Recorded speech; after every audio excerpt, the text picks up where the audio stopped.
सैया चैते में गावना करैती दवाई लेखन कामयती। सैया चैते में गावना करैती दवाई लेखन कामयती। दवाई लेखन कामयती हो, दवाई लेखन कामयती हो। संगे गेहुए में गमछा बिछैती दवाई लेखन कामयती।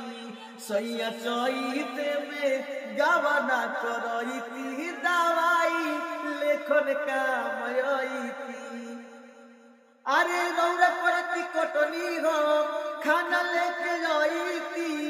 शीशो के छैया सैया अचरा रौरा माथावा पर बोझल लगैती दवाई लेखन कामयती। सैया चैते में गवना करैती दवाई लेखन कामयती। राजा जी सुदा से राजा रहती जो दिल से, बाती जन समहिया काम करती जमील के। सोनू आदित्य के लूह से बचैती दवाई लेखन कामयती।